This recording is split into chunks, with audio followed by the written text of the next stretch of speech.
Olá, igreja, graça e paz. Bom dia a todos, acho que eu já cumprimentei a todos.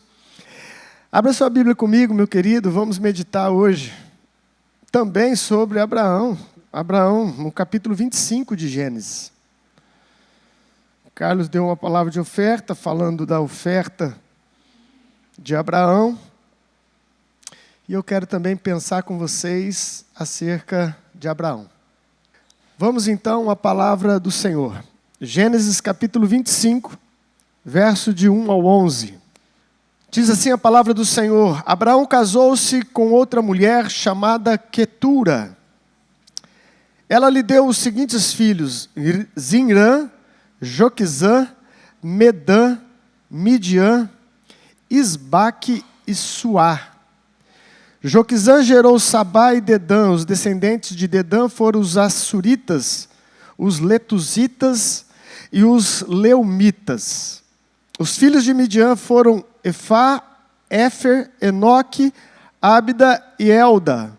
Todos esses foram descendentes de Quetura.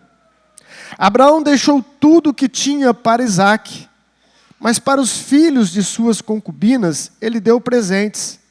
E ainda em vida enviou-os para longe de Isaque, para a terra do Oriente. Abraão viveu 175 anos.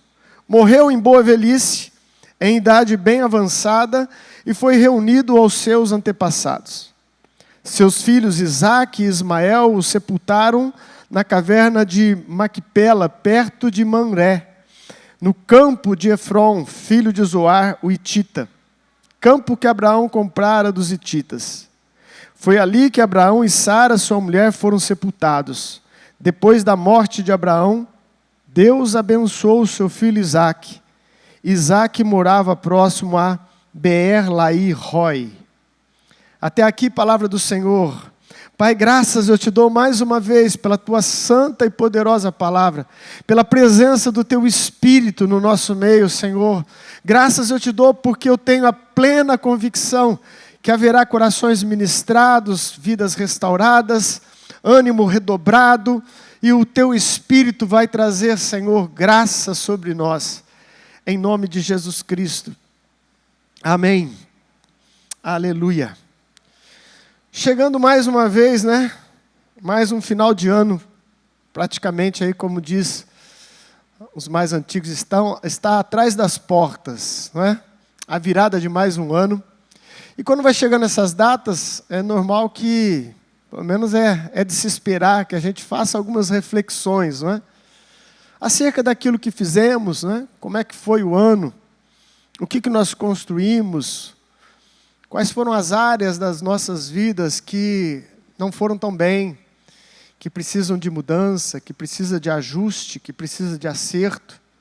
Eu acho que é sempre importante, amados, essa reflexão, né? Não só no final do ano, é lógico, né?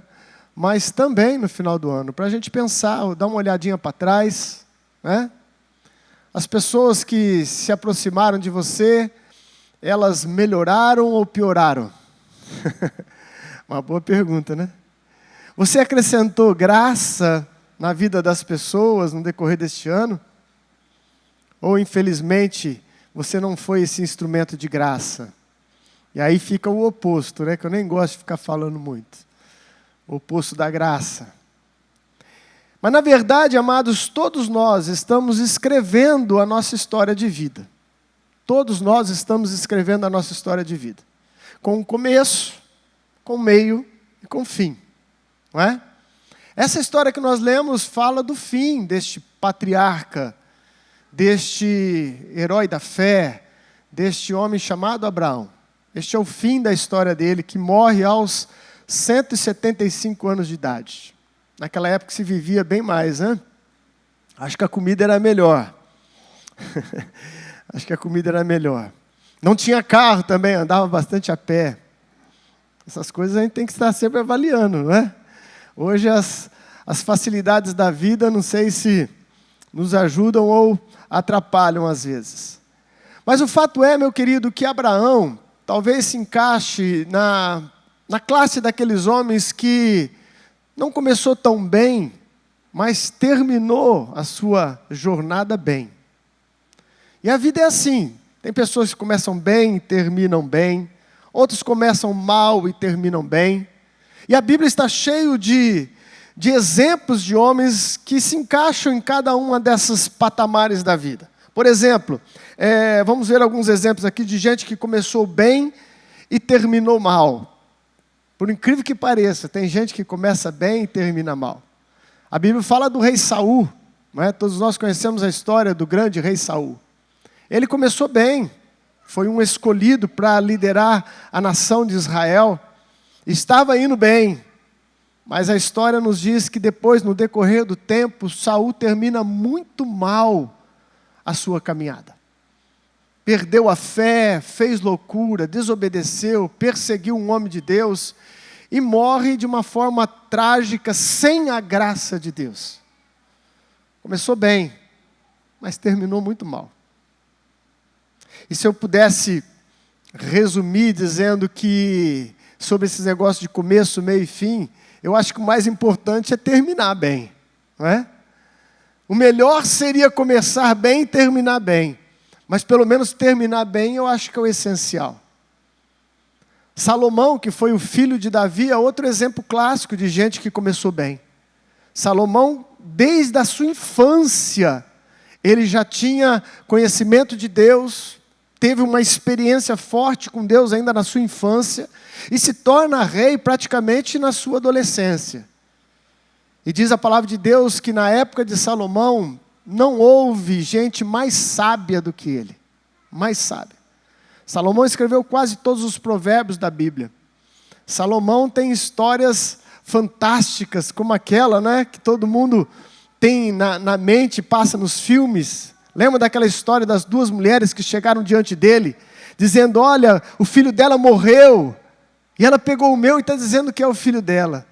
E a outra dizia, não, foi o dela que morreu. Este é o meu filho. Olha que coisa, para aquela época, gente, que sabedoria que não teve Salomão. Duas mães apavoradas, uma única criança sendo dividida. Ninguém sabia qual era o filho que havia morrido, não tinha testemunhas. E Salomão então pede uma espada e fala, já sei o que vamos fazer. Vamos partir a criança no meio. Metade para uma e metade para outra.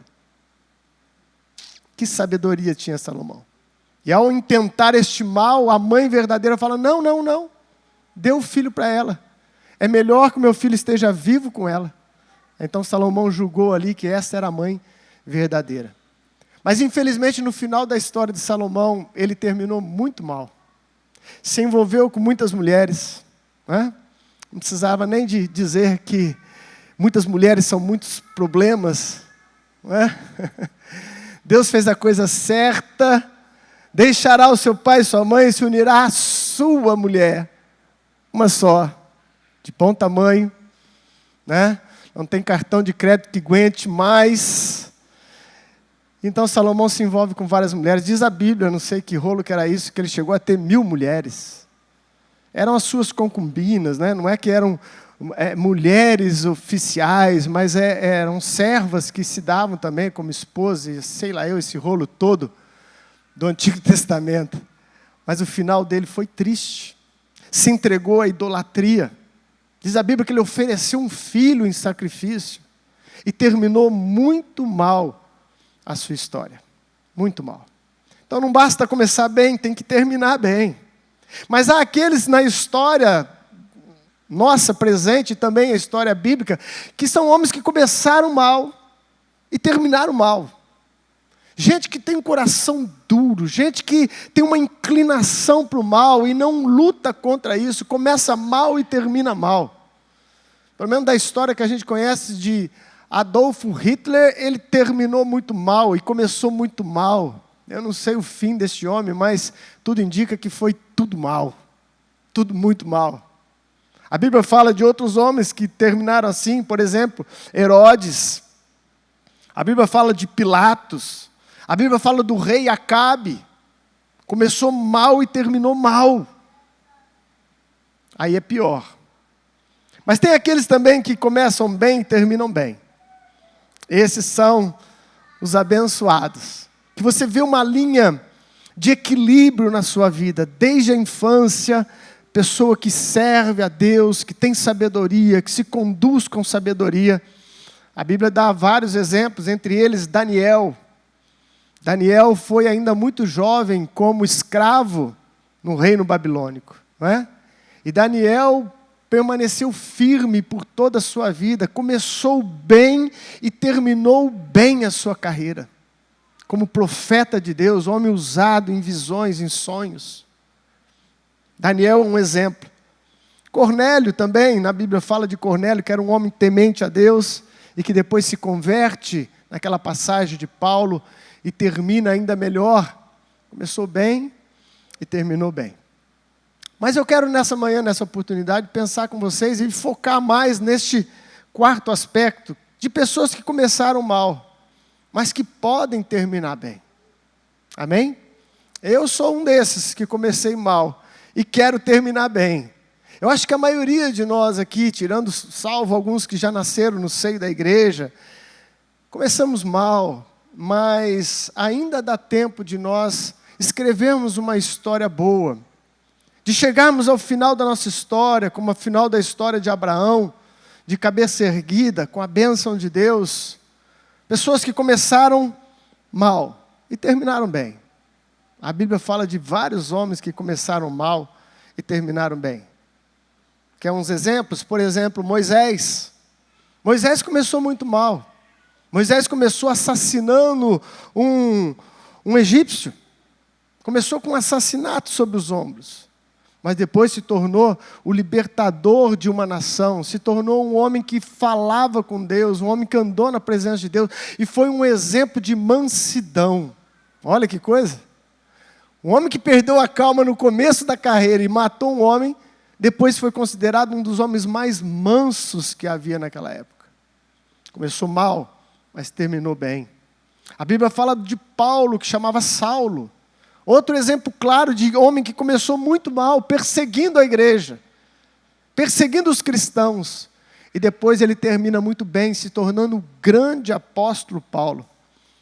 Podemos dizer que depois de Jesus, o mais importante dos apóstolos, do evangelista, do missionário, apóstolo Paulo. E até aqueles, amados, que termina bem, nem se for no último momento. Mas é muito arriscado deixar para o último momento. Estou me referindo ao ladrão da cruz, né?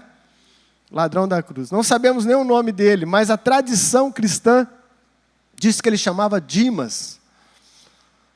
Foi mal a vida toda, foi condenado. A cruz era uma condenação, não é?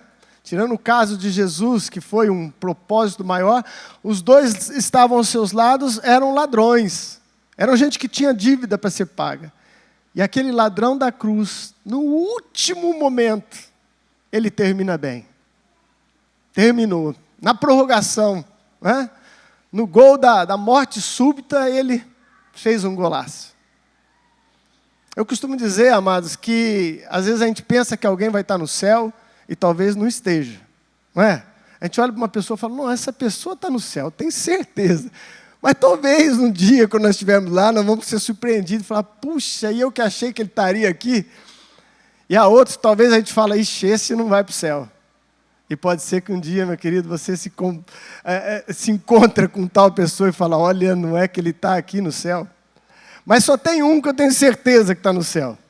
É esse homem aqui chamado, segundo a história de Dimas. Porque Jesus fala para ele, hoje mesmo estarás comigo no paraíso.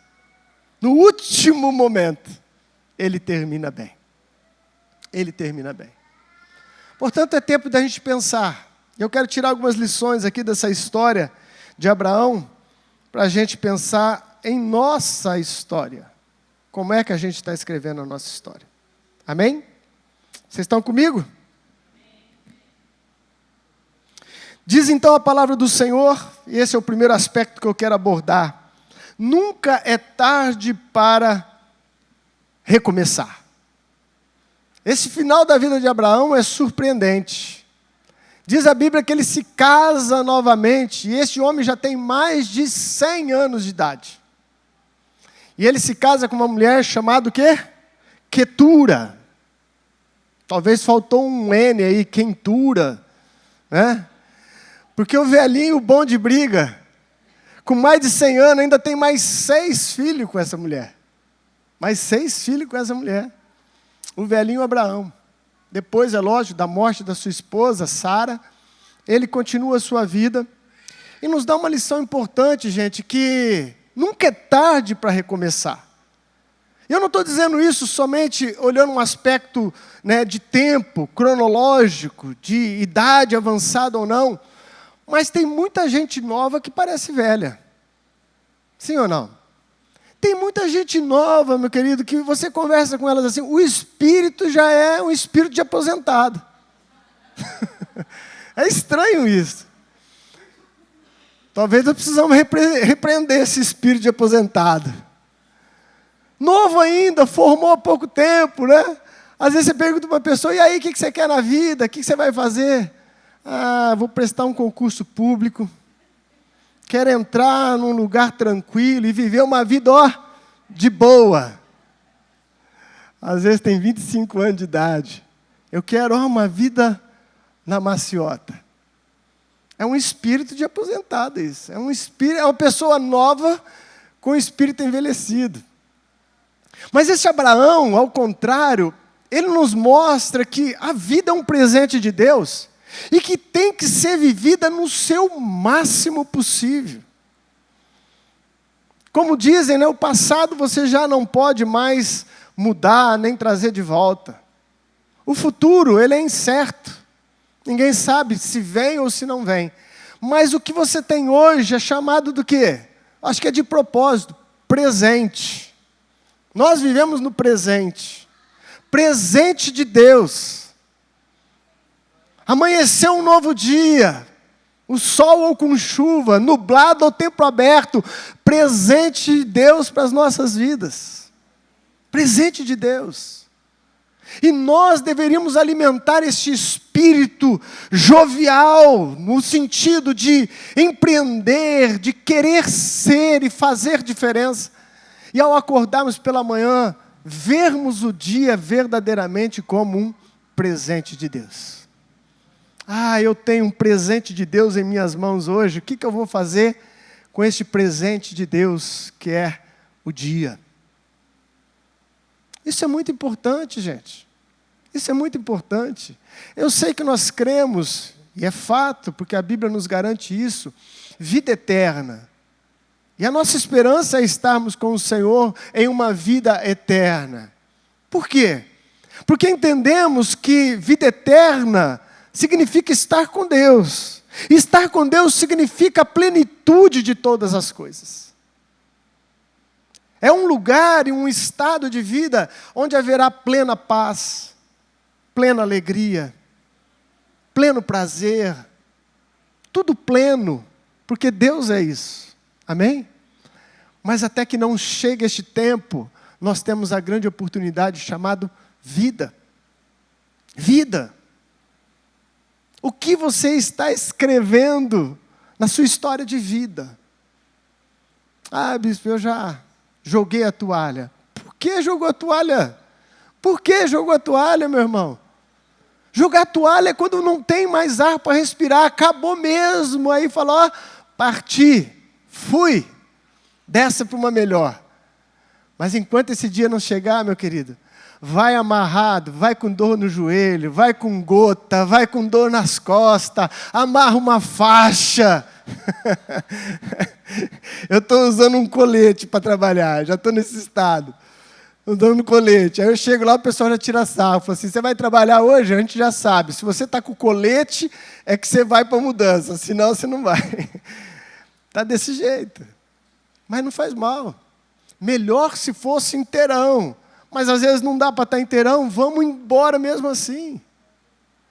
Vamos viver, vamos aproveitar, vamos construir. Vamos aproveitar o presente. Amém, igreja? Só para te incentivar, anotei aqui alguns feitos de homens importantes que fizeram e começaram em idade avançada.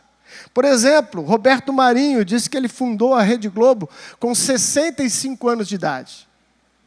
Não sei se fez bem ou se fez mal, mas foi com 65 anos de idade. Galileu Galilei Diz que a sua maior descoberta foi quando ele tinha 73 anos de idade. Uau! E você com 25 querendo aposentar, hein? Caleb, esse é um personagem bíblico, conquistou a terra prometida com 85 anos de idade. Estava pronto para a batalha, para subir montanha, para vencer gigante, com 85 anos de idade. Quer mais um? Mais moderno? Nelson Mandela. Ficou 27 anos preso, não é porque era assassino, prisão política. Saiu da prisão e aos 60 anos se tornou presidente da sua nação. É gente que olha a vida com este olhar que eu estou dizendo para vocês, como um presente. Não acabou ainda, eu vou escrever alguma coisa boa neste currículo meu, em nome de Jesus Cristo. Amém, igreja? Abraão casou-se depois de 100 anos de idade. Segunda coisa que eu aprendo com este episódio de Abraão, e que seja uma lição para mim e para você, a maioria dos nossos defeitos não se resolve com a velhice. Isso é uma coisa importante. A maioria dos nossos defeitos não se resolve com velhice. Existe muito velhinho safado. Infelizmente, não é? Conhecemos alguns. Porque quando se chega à idade, né? Cabelos brancos, ruga no rosto, a tendência é nós olharmos para essas pessoas como pessoas resolvidas, não é? Pessoas que vão inspirar e vão trazer alguma palavra de sabedoria, uma conduta de sabedoria, mas nem sempre é assim. Olha que coisa interessante na vida de Abraão. No versículo 5, Abraão deixou tudo o que tinha para Isaque, mas para os filhos de suas concubinas, ele apenas deu presentes. E ainda em vida enviou-os para longe de Isaque, para a terra do Oriente. Eu sei que existe uma questão cultural aqui. Eu sei que Isaque era o filho da promessa. Mas quando nós olhamos a história de Abraão, ele cometeu esse mesmo ato bem semelhante com um outro filho dele, chamado Ismael. O filho de Agar, que ele teve com a escrava. Ele teve um filho com a escrava, precipitou, achou que Deus não podia fazer um milagre. E ele então antecipou as coisas, fez um filho com a escrava, chamado Ismael. E todo mundo conhece a história. Depois que nasce o filho da promessa, Isaque, começa ali a ter contenda. O que Abraão faz? Encheu uma botija de água, de couro, e pegou alguns pães, e pegou em Agar e no filho Ismael e falou, vaza. Mandou eles embora para o deserto. Ai, bispo, mas é porque Isaque... Meu irmão, não tem porquê. Não tem porquê. Essa ação é indevida. Está errado. Pode ser Isaque o filho da promessa, pode ser que havia um propósito de Deus em Isaque, mas não justifica você pegar a mulher que você dormiu, se é que nós não podemos dizer sua esposa, com o filho que foi gerado, e mandar embora para o deserto com uma botija de água e um pedaço de pão. Tanto é a história que Agar chega num ponto que acabou a água. Imagina a cena, gente, a mulher andando no deserto com uma criança. Acabou a água, acabou o pão. Ela pegou a criança, colocou debaixo da sombra de um arbusto e ficou longe, porque ela dizia assim no seu coração, eu não quero ver meu filho morrer. E ficou à distância.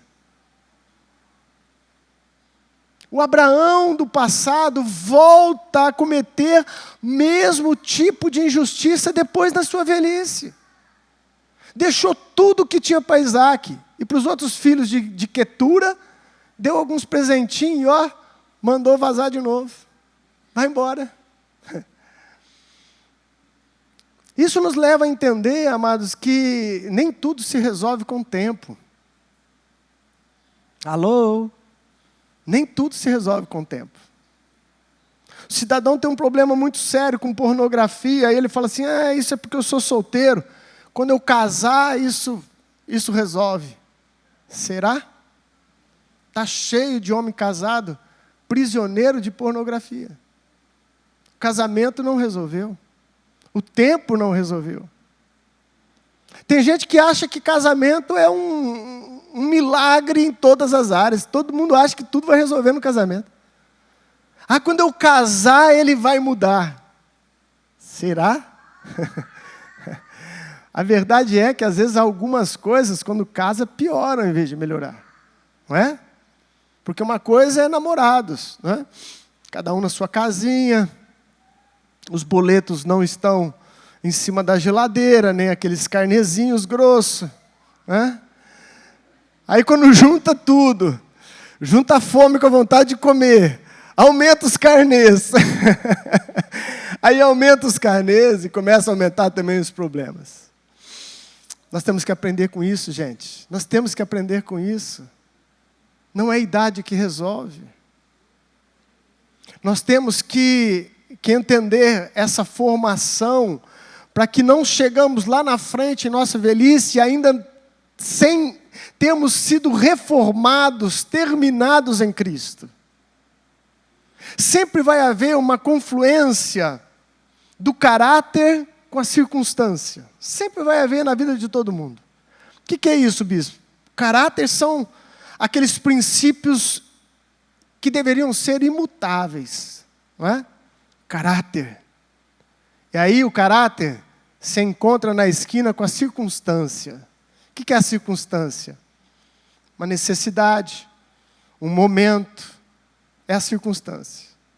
E aí, meu querido, acontece o seguinte: se você não converger a circunstância de acordo com o seu caráter, se você fizer o contrário, ceder no seu caráter por causa da circunstância, você alimenta este velhinho mau. E lá na frente, quer você esteja com cabeça branca ou não, você vai estar com os mesmos problemas da sua adolescência e da sua vida toda. Abraão passou por isso. Abraão foi um desses velhinhos que em algumas áreas da sua vida ele não amadureceu. Não houve mudança. Bispo, como é que nós resolvemos isso? O futuro, ele é incerto, mas pode-se ter uma previsão melhor sobre ele. O futuro é incerto, nós não sabemos exatamente tudo o que vai acontecer, mas algumas previsões nós podemos sim ter. Como assim, bispo? Depende daquilo que você faz hoje. Você quer ter uma velhice abençoada, você tem que plantar hoje. Porque se você plantar hoje, lá na frente, você pode ter certeza absoluta, você vai ter uma colheita da sua plantação. Essa é uma lei imutável. Tudo que o homem plantar, isso também colherá. É assim a vida, meu querido. Não tem mágica, não tem atalhos. Não tem atalhos. Eu vou dar uma volta por aqui, mas quando eu chegar lá na frente, vai dar certo. Não vai dar certo. Não vai dar certo. Pode ser que dá certo no sentido que você acha que isso é certo, de bem-sucedido na vida. Ele hoje tem dinheiro. Hoje tem um carro. Hoje ele tem uma casa. Mas isso não é dar certo. Dar certo é mais do que isso. Dar certo é as pessoas olharem para você e entenderem que a sua história de vida construiu na vida de outros. Amém, igreja? Que aquilo que você fez, você marcou a sua história e está marcando a história de outros. Isso é dar certo. Dar certo não é só você formar o seu filho. Dar certo é seu filho depois ter um caráter de pessoa que serve e ama a Deus. É assim que funciona a vida. E eu não tenho tantos anos de vida assim, mas já tenho um pouco mais do que alguns aqui. E uma das coisas que eu tenho aprendido muito na vida, meu querido, é que aquilo que nós plantamos hoje será a colheita do amanhã. Bispo, mas não precisa nem se falar isso é simples demais. Sim, é simples, mas você não crê nisso. Você acha que pode dar a volta. Você acha que dá um jeitinho. O brasileiro é cheio de dar jeitinho. Eu vou dar um jeitinho. Esse jeitinho lá na frente vai trazer na sua vida prejuízo em vez de ganho. Prejuízo. Abraão, bom velhinho, na sua velhice cometeu o mesmo erro que cometeu na sua vida mais nova. Terceira e última coisa, para a gente pensar nessa manhã. Tudo o que fazemos em vida gera consequência em outras pessoas.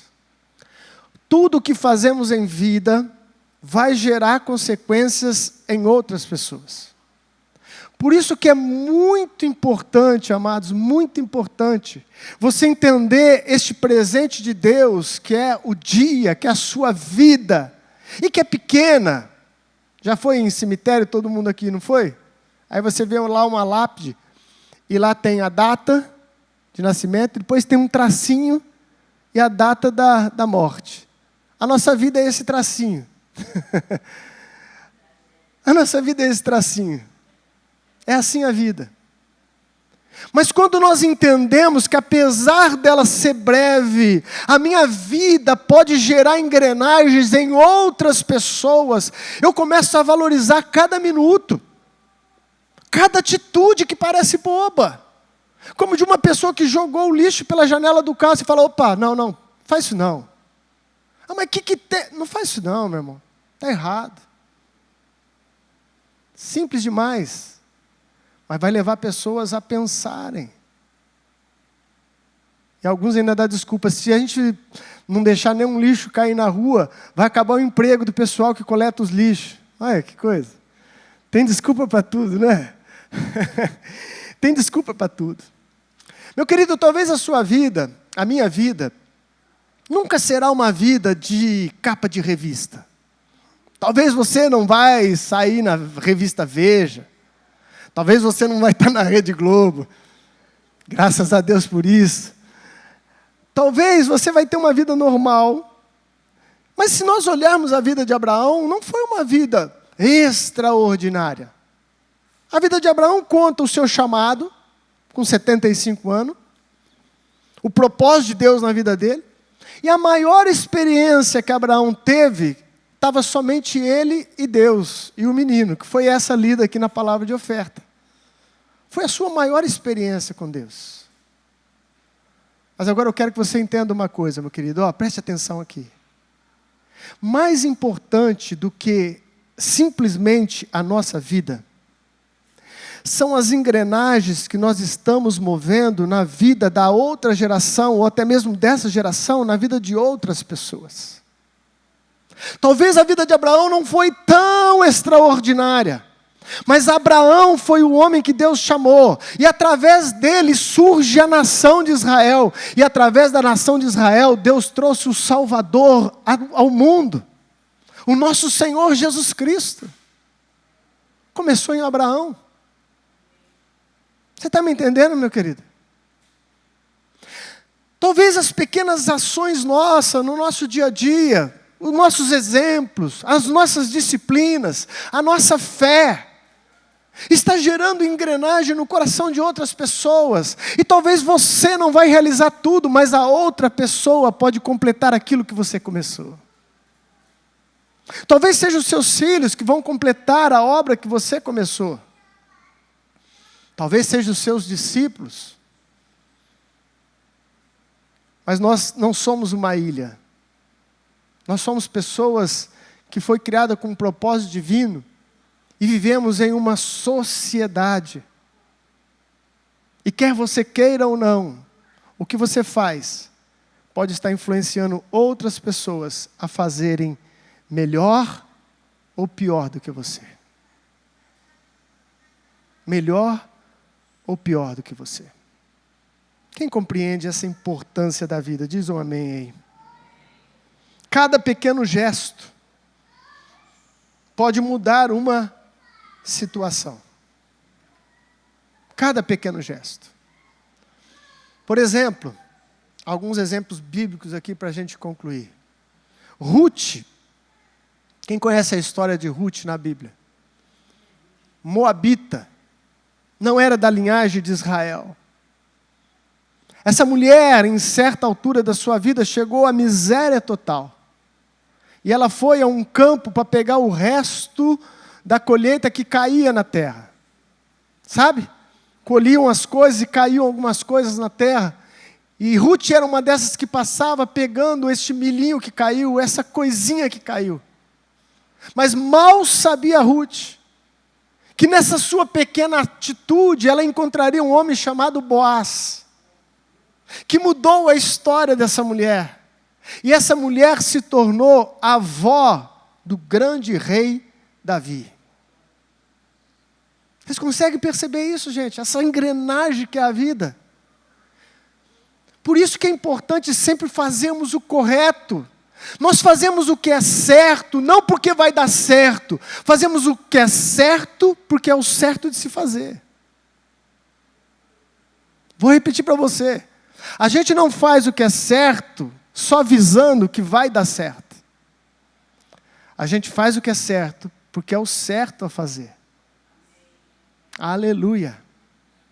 Quem diria, por exemplo, que André, ao chamar Pedro, ou melhor, o André chamou Pedro, foi lá e falou para Pedro: Pedro, nós estamos ouvindo um homem falar ali, parece que ele é o Messias. Quem poderia imaginar que André estava chamando que futuramente seria o grande apóstolo Pedro? Pequenas ações corretas de se fazer. Você está me entendendo, meu irmão? Pequenas ações corretas de se fazer.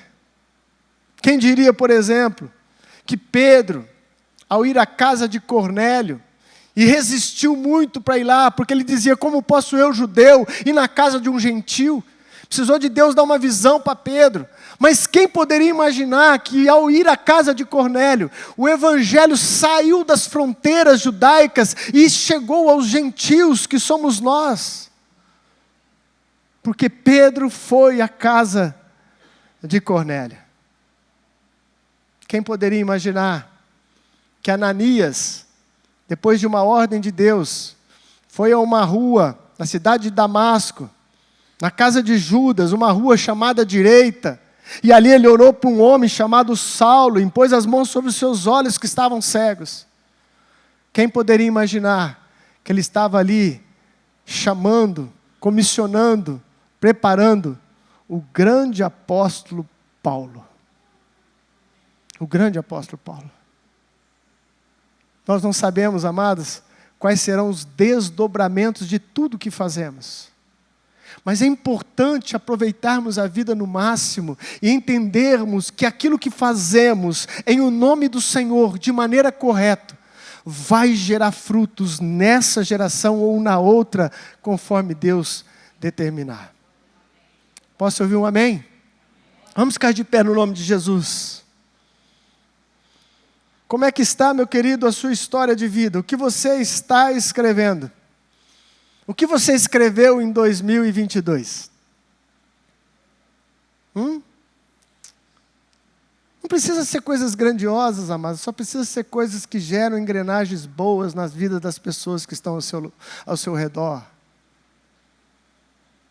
Ajuda simples, coisas simples da vida, pode estar motivando pessoas a serem melhores, a fazerem melhores. Eu quero orar com você.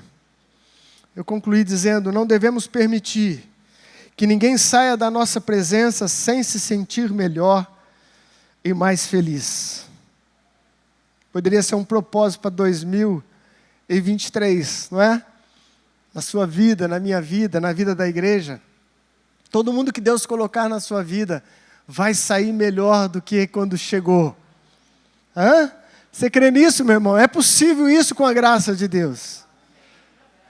Com a graça de Deus.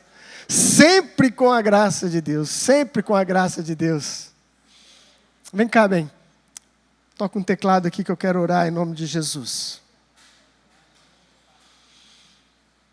Quem sabe, meu querido, você hoje recebeu um toque especial de Deus e olhou um pouquinho para o 2022 e viu que, olha, não teve atitudes assim tão dignas de um servo de Deus. Dá tempo ainda. Dá tempo ainda. Enquanto houver vida, enquanto houver respiração, dá tempo de sermos e fazermos melhores. Amém, igreja? Aleluia. Feche os seus olhos, vamos orar em nome de Jesus. Eu creio que podemos ser melhores. Eu creio que podemos avançar na graça de Deus. Eu creio que a próxima geração pode ser mais poderosa do que a nossa. Aleluia. Eu me lembro de Davi, eu já preguei sobre esse texto dele, e aquilo sempre me comove. Davi tinha um sonho muito grande de construir um templo. Mas Deus chegou para Davi e falou assim: você não vai construir, Davi. Ei, preste atenção aqui só um minutinho. Davi tinha um sonho muito grande de construir um templo para o Senhor. Mas Deus chega para Davi e fala: Davi, você não vai construir. Você derramou muito sangue. Mas aquele que saiu de você, o seu descendente, vai construir. Aí, essa história é linda. Davi não ficou murmurando, reclamando e disse: não, o sonho é meu, eu que vou fazer. A Bíblia diz que Davi então disse o seguinte: já que eu não posso fazer, eu vou deixar tudo preparado para que meu filho faça. E ele começou a preparar madeira, começou a preparar ouro, começou a preparar alicerce, começou a preparar os arquitetos. Ele disse: talvez eu não construa, mas eu vou deixar encaminhado para quem for construir. Aleluia. Aproveitou até o final a vida que Deus lhe concedeu. Reaja, meu irmão. Reaja, minha irmã. Ainda há vida para ser vivida. Ainda há o Evangelho de Jesus Cristo para ser anunciado. Ainda há muito o que fazer.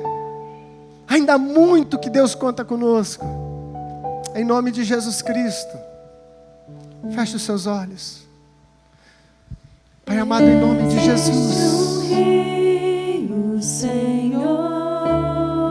Aleluia. Que flui do teu grande amor,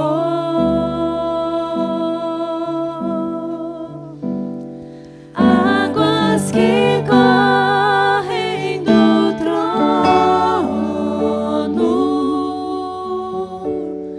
águas que curam, que limpam.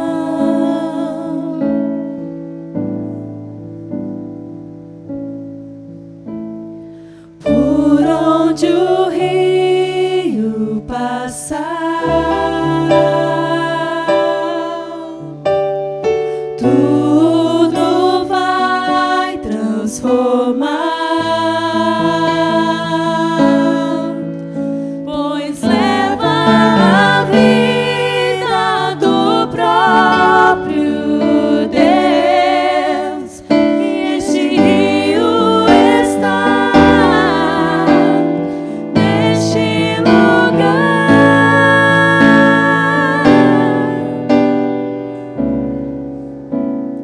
Quero beber do teu rio, Senhor. Sacia minha sede, lava o meu interior. Eu quero fluir em tuas águas. Eu quero beber da tua fonte, fonte de águas vivas. Tu és a fonte, Senhor. Aleluia. Deixa eu te dizer uma coisa para encerrar agora de verdade. Quem quer ser parecido com Jesus aí? Levanta a mão. Tem alguém que quer ser parecido com Jesus? Amém? Mas Jesus te dá todo dia essa oportunidade e você despreza. Como assim, bispo? Quando Ele coloca pessoas ao seu redor para te dar a oportunidade de pagar o mal com o bem e você não tem percebido. Eu quero muito ser parecido com Jesus. Comece por aí. Comece por aí. Ela te ofendeu, mas você deu mais amor. Ele te passou para trás, mas você relevou. Você usou de misericórdia. De misericórdia. Se você fizer assim, você vai estar parecido com o nosso Senhor. E você vai escrever uma história linda, que vai ser lembrada de forma positiva. As pessoas vão dizer: olha, ele tinha defeito, mas ele marcou a minha vida. Erga a tua mão para o céu. Obrigado, Jesus, pela tua palavra. Obrigado, Senhor, pelo sopro do Espírito que está agora, Senhor, neste ambiente, Pai. Obrigado, Senhor, porque ainda temos vida, Senhor. Uns mais novos, outros mais velhos, outros em meio tempo, não importa. A vida é um presente e queremos vivê-la de forma abundante, plantando bem, semeando bem. E lá na frente, Senhor, teremos sem dúvida alguma uma colheita abundante, sobrenatural, em nome de Jesus Cristo. Em nome de Jesus Cristo. Aleluia. Os teus filhos verão. Os teus filhos verão. Deus vai fazer com que o bem plantado floresça na sua casa, floresça na sua vida, floresça nos seus negócios. Ai, bispo, fui passado para trás tantas vezes. Deus está vendo. Como nós cantamos agora há pouco, a bondade de Deus nos acompanha todos os dias. Todos os dias a bondade de Deus está conosco. Vai acontecer em nome de Jesus. Vai acontecer em nome de Jesus. Obrigado, Senhor. Pai, que a tua graça esteja sobre cada um, Pai. Leva-nos, ó Deus, de volta para os nossos lares. Que essa palavra, Senhor, fique enraizada em nós, nos motivando a cada dia a fazermos o bem, a semearmos o bem, em nome de Jesus Cristo. Que o grande amor de Deus Pai, a graça do nosso Senhor Jesus Cristo e a doce presença do Espírito Santo esteja conosco, com todo o povo de Deus, hoje e para sempre. Amém. Deus abençoe a sua vida.